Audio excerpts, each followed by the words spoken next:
అమెరికాలో statue of Liberty పాదాల దగ్గర ఓ కవిత ఉంటుంది. దాని అర్థం వలసదారులకు, నిరాశ్రయులకు అమెరికా గొప్ప ఆదరవుగా నిలుస్తుంది అని. అమెరికా ఒక తల్లి అయితే స్టాట్యూ ఆఫ్ లిబర్టీ ఆమెకు ప్రతిరూపం. ఆ విగ్రహం కింద ఉన్న మాటలను ట్రంప్ చదివారో లేదో కానీ ఆయన తీసుకునే నిర్ణయాలు నిరాశ్రయులకు ఆశ్రయం ఇచ్చేలా కాదు, ఉన్న అమెరికాను అమ్మకానికి పెట్టేలా ఉన్నాయి.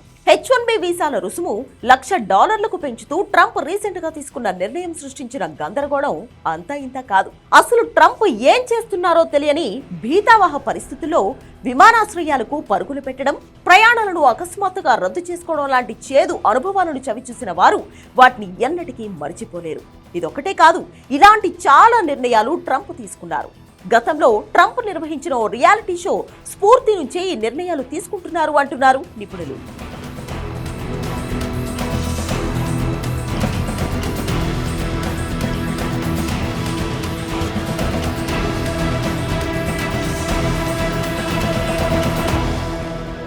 ద అప్రెంటిస్ అనేది ఒక అమెరికన్ రియాలిటీ టెలివిజన్ షో. 2004 నుంచి 2015 వరకు ఆ షోకు ప్రస్తుత అమెరికా అధ్యక్షుడు డొనాల్డ్ ట్రంప్ హోస్ట్ గా వ్యవహరించారు. యు ఆర్ ఫైర్డ్ అనే ఊతపదం ద్వారా షోలో పోటీదారులను తొలగించడం చాలా ప్రసిద్ధి పొందింది. అందులోని విజేతకు షో హోస్ట్ కంపెనీల్లో అంటే ట్రంప్ సంస్థల్లో ఏదో ఒక దానిలో $2,50,000 విలువైన ఏడాది కాంట్రాక్ట్ లభిస్తుంది. విజయవంతమైన వ్యాపారవేత్తగా ట్రంప్ ప్రతిష్టను పెంచడంలో ఆ రియాలిటీ షో కీలక పాత్ర పోషించింది. ఆ షో మాజీ హోస్ట్ ట్రంప్ మొన్న సెప్టెంబర్ 20న అత్యంత నాటకీయ ఘట్టానికి తెరతీశారు. H-1B వీసాకు $1,00,000 రుసుము అనే సవాలును ఆయన ప్రపంచం ముందుకు తెచ్చారు. ద అప్రెంటిస్ షోలో భాగంగా మాన్హాటన్ వీధుల్లో నిమ్మరసం అమ్మడం లాంటి టాస్క్ కాదిది. అమెరికా కల సాకారం కావాలంటే $1,00,000 ఛాలెంజ్ ను దాటడం ఎలాగన్నదే ఇప్పటి ట్రంప్ షోలో ప్రతిభావంతులకు అతిపెద్ద టాస్క్.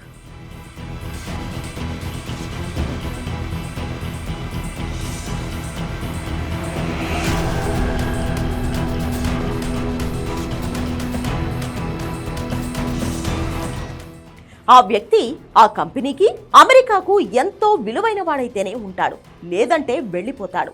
అప్పుడు కంపెనీ ఆ ఉద్యోగాన్ని ఒక అమెరికన్ కు ఇస్తుంది. ఇదే ట్రంప్ తీసుకున్న నిర్ణయం వెనుక ఉన్న మతలబు. అమెరికన్లను ఉద్యోగాల్లో నియమించుకోవాలి, యుఎస్ కి వచ్చేవారు నిష్ఠాతులు అయ్యుండాలన్నదే వలస విధానం ముఖ్య ఉద్దేశం అంటున్నారు ట్రంప్ టీం. పాత H-1B విధానంతో పోలిస్తే ట్రంప్ తాజా షోలో నాటకీయతకు లోటేమీ లేదు. ఇకపై తెలివైన యువ ఇంజనీర్లు, మేధా సంపన్నులు వ్యాపార సంస్థల సీఈఓల ముందు నిలబడతారు. తమ విలువ కనీసం $1,00,000 ఉంటుందని వారు సీఈఓను మెప్పించి ఆ సంస్థతో H-1B రుసుము కట్టించగలగాలి. లేకపోతే అప్పుల ఊబిలోకి దిగబడడానికైనా సిద్ధపడి ఆ రుసుమును తామే సొంతంగా కట్టడం మీద పోటీదారుల భవిష్యత్తు ఆధారపడి ఉంటుంది. ఇది అమెరికా తొలి సీఈఓ అధ్యక్షుడి వ్యాపార నిర్ణయం.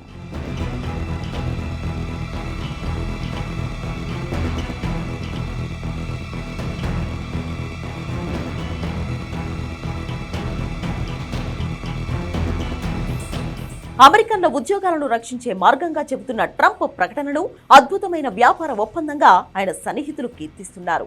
విమర్శకులు మాత్రం ట్రంప్ దుందుడుకు వైఖరి చిన్న సంస్థలకు మరింత నష్టం కలిగించి అవి విదేశాల వైపు చూసేలా చేస్తుందని చెబుతున్నారు. 6 అంకెల ధరను పెట్టగలిగిన ప్రతిభ మాత్రమే విలువైనదన్న సందేశాన్ని ట్రంప్ నిర్ణయం పంపుతుందని ఆవేదన వ్యక్తం చేస్తున్నారు. మరికొద్ది కాలం పాటు కొనసాగే H-1B రుసుము కల్లోల ఎపిసోడ్లను చూసి ప్రతి రియాలిటీ షో నిర్మాత నేర్చుకోవాల్సింది చాలా ఉంది. మంచి రేటింగ్స్ రావాలంటే ముందుగా సవాలుతో గందరగోళం సృష్టించాలి. అనంతరం గంటకొక ప్రకటనతో జనం సందేహాలు తీరుస్తూ, అపోహలు సరిదిద్దుతూ చోద్యాన్ని వీక్షకుల ఆనందం కోసం వదిలేయాలి. $1,00,000 రుసుము ప్రతి వీసాకు ఏటా వర్తిస్తుందని హోవార్డ్ లుట్నిక్ 2 సార్లు స్పష్టంగా చెప్పారు. ఆ రుసుమును ఒక్కసారి కట్టాల్సి ఉంటుందని ట్రంప్ పత్రికా కార్యదర్శి దాదాపు 24 గంటల తర్వాత గానీ స్పష్టం చేయలేదు. రియాలిటీ షో నిర్మాతలకు ట్రంప్ యంత్రాంగం నేర్పుతున్న మరో పాఠము ఉంది. మీ వల్ల ఎంత గందరగోళం తలెత్తినా తప్పు ఒప్పుకోకూడదు. ఎందరిని ఎన్ని తిప్పలు పెట్టినా పథకంలోని భాగమేనని దబాయించాలి.